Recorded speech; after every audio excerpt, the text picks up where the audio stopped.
logic of any organization or countries or club or group.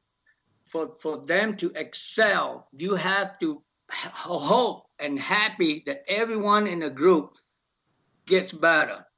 So the sometimes in this environment, our country, there's a little bit of envious and jealousy that people don't want someone to get better. Instead of happy that somebody get better to make the country better as a whole, it will benefit you in some way. They'd rather you, if they don't get better, they'd rather you not. And in the karate, in our style, we all celebrate when someone get a promotion or getting a new rank, because we look at it as it's not he or she getting a rank, it's a style getting a rank. So when you look at it that way, you always stay together a little bit better. So we look at it as a styles gains. So that's just kind of, you look at a tree and you hope for every branches that will flourish. And if one grew faster than the one below, then the one below will learn how to seek the sun and grow a little bit different to get better. And all for the sake of the tree will get deeper roots when all the branches grow. Mm-hmm. So you take away the jealousy that we have in this environment a little bit. People, the root can't grow deep if you don't want the country to be better. You know what I mean? I do know what you mean, and just I do, and just from that my 2-year experience of working out with you guys and going to those training camps, and I'll admit I was not even though I was married to a black belt guy, I was just not the martial arts. I wasn't that good at it. It wasn't my strength. Let's put that way. But I never felt judged. I always felt with a little bit of tough love, but you guys were encouraging me to be my best self, not, and I think we can take those lessons that you guys teach in your martial arts system and apply them to real life stuff here, whether it's how we conduct ourselves within our own families, with our neighbors and our friends on Facebook, and then in our business lives. I think it can transfer, and I think it's particularly relevant and important in these times. Correct. And the standard, whether it's school or martial arts or running or yoga or podcasting or broadcasting or journalism, all similar. If you don't have a standard, I look at, that's why my business is called exist, excel, or extinct. If you exist, it's okay. But eventually, when everyone excels, you become extinct. Well, how so? Because you can't buy cords, you can't buy any accessories for iPhone number 3 anymore because it's extinct. And then the computer, every 4 or 5 years, it doesn't work because the new program carry a lot more memories and it's not sufficient. So basically, if you don't excel, eventually you extinct. And same as the standard, just like anything, if you lower the standard, what happens is you're letting someone dictate the level of achievement. So then you're not allowing someone else to search for it. But also at the same time, you're wasting that person's time that is not excelling, because he or she could go and excel in other aspects of life that would give them better production of memories of their life and achievements, instead of get stuck in the rut of doing something that someone else could do a better job. You know what I mean? So yeah.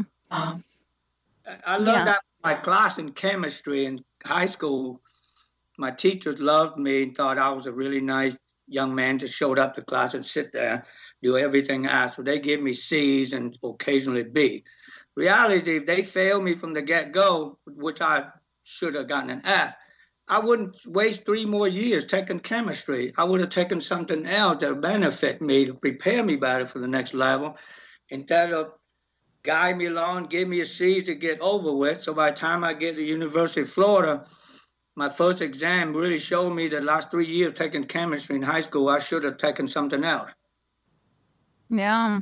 Yeah, we all have, I mean, we all definitely have our certain strengths or abilities that we probably are better at than other things, like obviously karate wasn't my thing, and I don't think anybody, Quynh, nobody would hire me to be their accountant. I mean, that's just not going to happen. But I love to write, and I love to facilitate conversations. I love being a teacher, and so those are kind of my things, my strengths. Yeah, but you're going to be a great lawyer, though. Oh, yes, that hasn't come up yet. And that was actually, I forgot to mention that during the introduction of this show, is that was another one of my inspirations for starting this new show, Wonder Around the World, because, I'm for my bar review course, I'm studying constitutional law, right? And I mean, it's quite a remarkable document that our founding fathers came up with. I'm thinking, this is pretty cool. And, I may not agree with everything going on in the world and in our leadership right now, but I'm very, proud of our country, and it just got me going on that thread. And so yes, I'm excited. I'm challenging myself right now to study for February's Florida bar exam. The Constitution or the law or anything, it's really like a skeleton. It's a basis to go back to. Mm-hmm. The world, the country changed, so you tweak a little bit like a human body. So just because you want a hair long or short or shave your head doesn't mean you want to go and break the bone, to structure the bone, to alter. Because you alter that skeleton, then now instead of a human, you could look like a deer, or a dog will now starting to look like a alligator. Flatten out the leg and belly on the ground instead of standing from away from the ground. So everyone like to debate the Constitution and say, yeah, no, it's not. You don't hold it to the exactness. It's probably similar to that of religion. In religion, a certain religion, they have their guideline, and people would like to take the exact word out of context and say, God meant like that. Well, you can't take one sentence out of any religion book and say that's what it meant and hold it to it. It's the whole chapter, and you read it, you have to feel what it meant to be for human, and it's all for us to live good. They all have the same common ground for us to do good.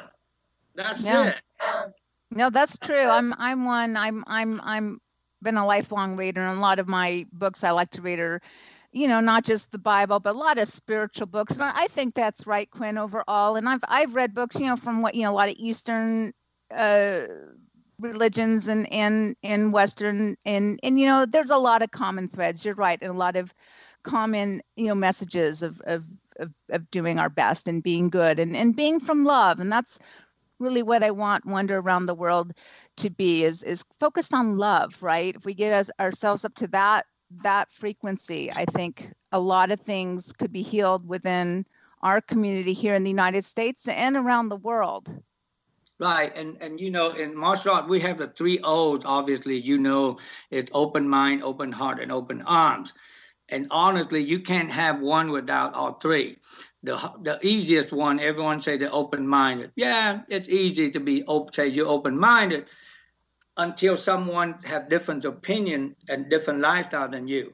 Then you have the open heart. It's a little bit harder, because open heart, you have to kind of learn to love and embrace that person for who or she is.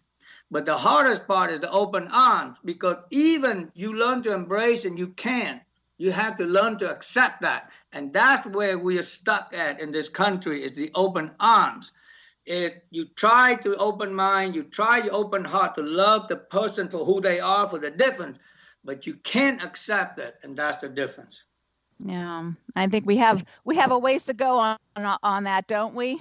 A little bit, but I think maybe a quarter. But if you read somewhere, you may think some people think it's half, but I don't think so. I think it's just a minority aspect that we don't get along. But most of the part, we are very good American. And if you guys have a doubt, there's 7 billion people out there will swap your passport tomorrow. Isn't that? Yeah, that's so true. That's so true. Well, we have some time left, but the time is rapidly coming to an end. We have probably about 4 minutes left. So I know that we spoke about the Constitution, and you really appreciate our freedom that we have here, freedom of expression, especially. What else do you love about living here? The diversity of people. People come from all walks of life, all different religions, all background. It's almost like the world melting into one. And if we can appreciate, that's why it's called united, because it's the diversity. So you don't have one or two-sided too much. Even if the same race, we have diversity in the looks and the like. And that's why buffet restaurants always better than a steak restaurant. Yeah, I'm with you. I love that. I'm with you. I grew up in Hawaii, and that I really appreciated my childhood there. Lots of beautiful diversity, and you know, I think that's right. And so I guess we'll just keep on, you know, doing our best. And I wanted to ask you, do you have family in Vietnam still that you're in touch with?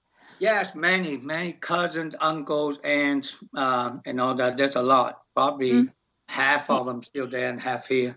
So yeah, do you get over there to visit? yeah, I went a few years ago, and my uncle still go every year and aunt, so I catch up to them. It's a 2-day flight over. It's pretty tough, but the most enjoyment part when I go there is as soon as I land in Vietnam, I'm one of the tallest person there, and then I back to America, I look short. Oh, well, before we run out of time, how would you, if people would like to learn more either about your martial arts program or your business, how can they reach you? How can they find out more about Quynh Ngo? You know, you can go under liveandexcel.com or Cuong, Cuong.com and look up and find a dojo close to you. It's really, we're not just teaching you the martial art, we're teaching you the humanities, the mental approach toward the art, but it's more than the physical, because physical comes and goes, but the mental and the spiritual aspect, it'll help you with the rest of your life and everything else. Yeah, and I want to add too for our listeners that you guys, of course, you teach kids, lots of kids, but there's so many adults and even older adults. I mean, it's quite a multi-age thing. It's pretty awesome. Yes, and everyone, you know, you improve from where you are. That's the goal. It's the journey. You improve, and one of my main mottos: progression is perfection.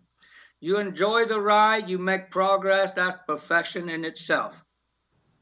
Yeah, well, that's probably a pretty good note to end on. I really appreciate your time and your courage to be like my very first guest on this new show, Quynh. Thank you. But you did well, and I appreciate it, and I look forward to this all week. So I appreciate it. Thank you. Oh, well, thank you. It's been a lot of fun, and all of you out there, I appreciate your joining us on this new adventure. Again, my name is Deborah DePietro. The name of this show is Wonder Around the World.